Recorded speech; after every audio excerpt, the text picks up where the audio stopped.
ancestors understood origins by extrapolating from their own experience. How else could they have done it? So the universe was hatched from a cosmic egg, or conceived in the sexual congress of a mother god and a father god, or was a kind of product of the creator's workshop, perhaps the latest of many flawed attempts. And the universe was not much bigger than we see, and not much older than our written or oral records, and nowhere very different from places that we know. We've tended in our cosmologies to make things familiar. Despite all our best efforts, we've not been very inventive. In the West, heaven is placid and fluffy, and hell is like the inside of a volcano. In many stories, both realms are governed by dominance hierarchies, headed by gods or devils. Monotheists talked about the King of Kings. In every culture, we imagined something like our own political system running the universe. Few found the similarity suspicious. Then science came along and taught us that we are not the measure of all things, that there are wonders unimagined, that the universe is not obliged to conform to what was considered comfortable or plausible. And again, if we're not important, not central, not the apple of God's eye, what is implied for our theologically based moral codes?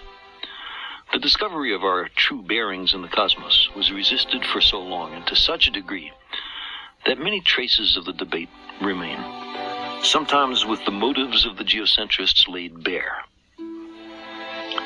So, what do we really want from philosophy and religion? Palliatives? Therapy? Comfort? Do we want reassuring fables, or an understanding of our actual circumstances? Dismay that the universe does not conform to our preferences seems childish. You might think that grown-ups would be ashamed to put such disappointments into print. The fashionable way of doing this is not to blame the universe, which seems truly pointless, but rather to blame the means by which we know the universe, namely, science.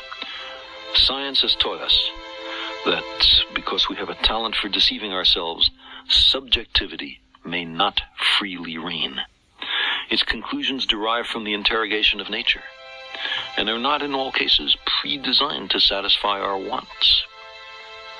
We recognize that even revered religious leaders, the products of their time, as we are of ours, may have made mistakes.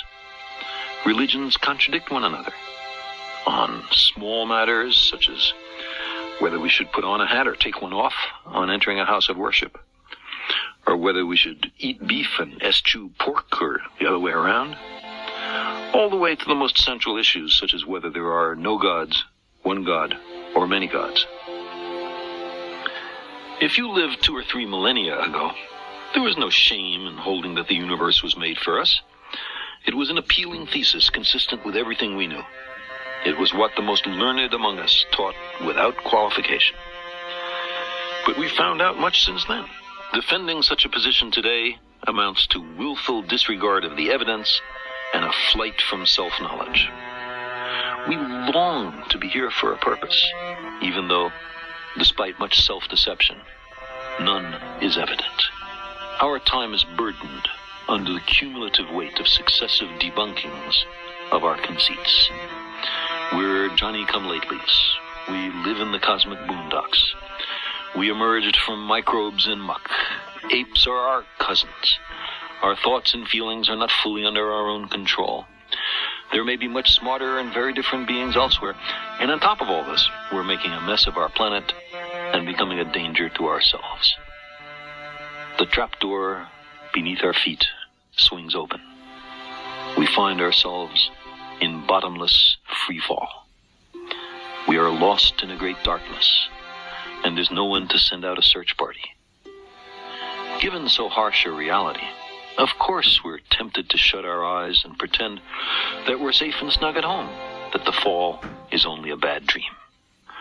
Once we overcome our fear of being tiny, we find ourselves on the threshold of a vast and awesome universe that utterly dwarfs, in time, in space, and in potential, the tidy anthropocentric proscenium of our ancestors. We gaze across billions of light years of space to view the universe shortly after the Big Bang and plumb the fine structure of matter